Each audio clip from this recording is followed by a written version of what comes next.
Hello and welcome to my YouTube channel. My name is Melissa. I am the owner and artist here at the Top Drawer RVA located in Richmond, Virginia. I'm also a Dixie Belle brand ambassador. I had somebody local to me drop off this authentic barn find. When I say barn find, I mean it was legit found in the back of somebody's barn. I, of course, wanted to save it, so I took it inside, cleaned it, removed all the broken bits, and got started on repair. The top of the piece was way too far gone. I mean, there was no way I could even peel back those layers to save it. So I removed that as well as the harp. I then took off the bottom, built a new base, built a new shelf, and added supports where needed. After gluing and screwing the joints, I still needed to add a support bracket at the back to stop the drawer from sliding in too far. And that drawer was still wiggling and jiggling back and forth. So these small plastic brackets will hold the drawer in place when you open and shut it. At one point, I think there might have been a drawer to the base of this piece. That was missing, so I added a new bracket with a piece of wood and screwed it in to help support the joints. After a good scrub and clean, we were ready to begin our prep. I used Dixie Belle's mud to cover some of the areas where I wanted to add a raised kind of stencil design. I used the cozy sweater and pulled it across with the spatula. Along with adding some really beautiful texture to this piece, doing this on top of an old barn piece or a piece that has a lot of gouges that you really don't want to repair is going to hide and camouflage any of those marks. So I apply a thin coat of Dixie Belle mud across the entire stencil, then replace the stencil and continue the process across the drawer.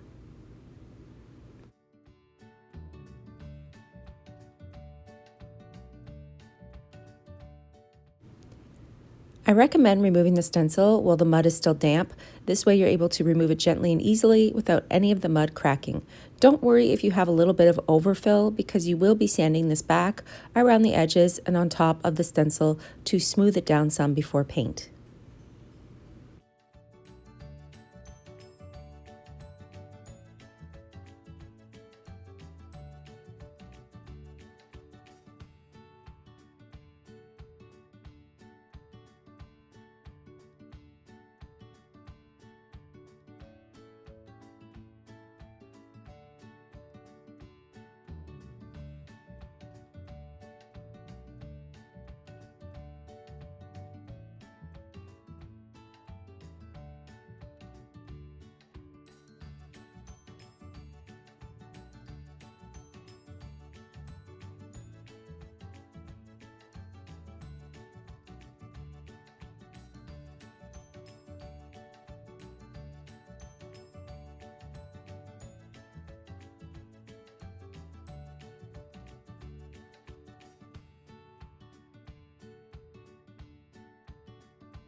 A couple of handy dandy tips when you're doing a raised stencil. Remember that Dixie Belle mud should not go down the drain.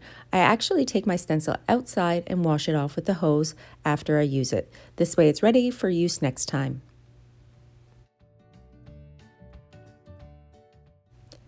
Another handy tip is that to remember your mud is water soluble. So I like to seal my mud before I apply my paint. Today I'll be using Dixie Belle Boss in gray. That will also help block any stains or tannins that will come through the wood.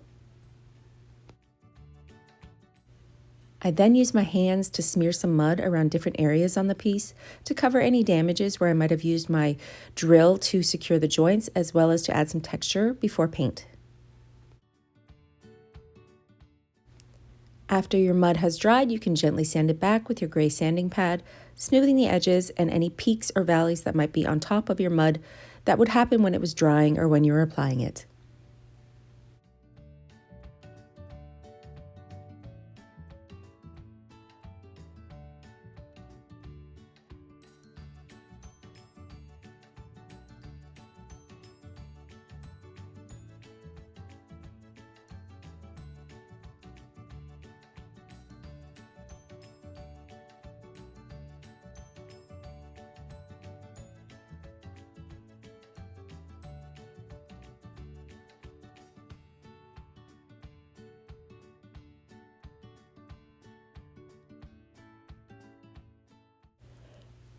Since I know that this washstand is going to have bleed through, Boss and Gray is something that is a preventative measure.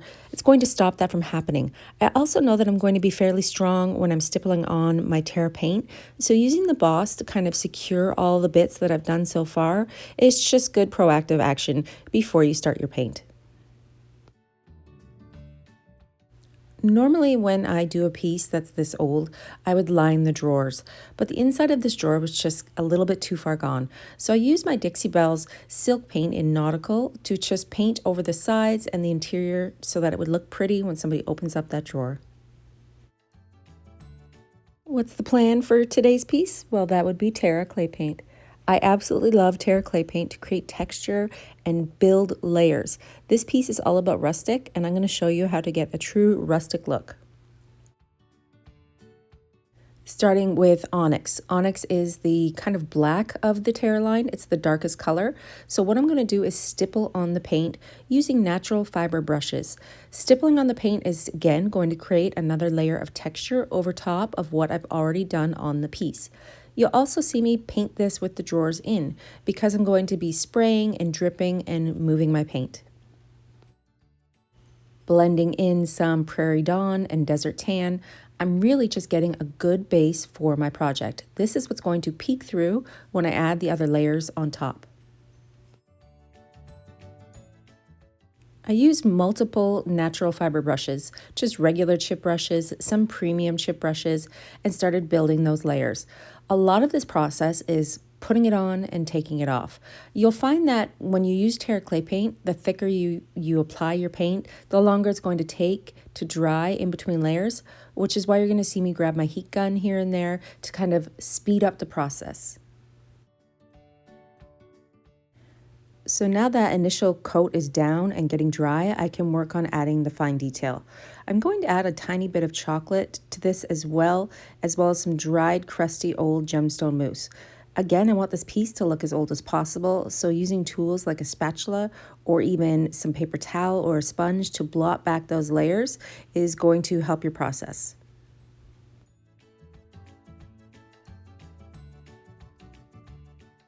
Since I removed the entire top of this piece, I now had to build a new one.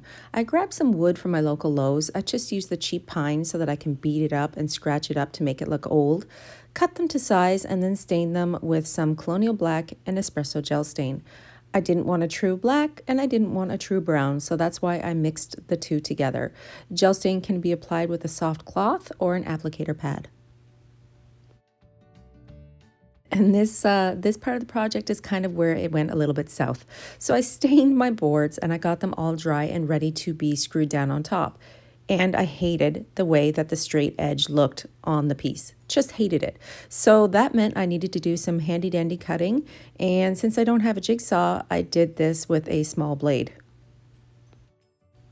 And after I sanded that edge back, it actually looked pretty darn good. I was happy with the rustic look.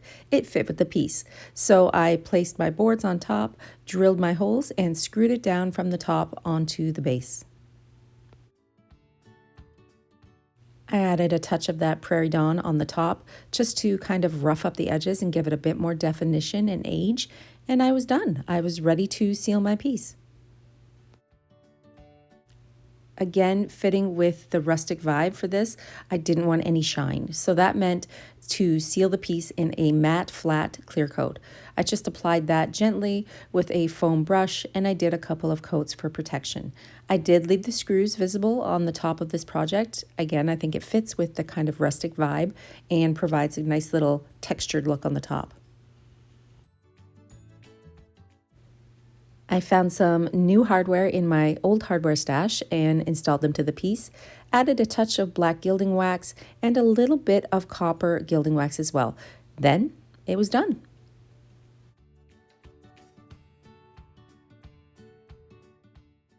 I really fell in love with this tiny washstand.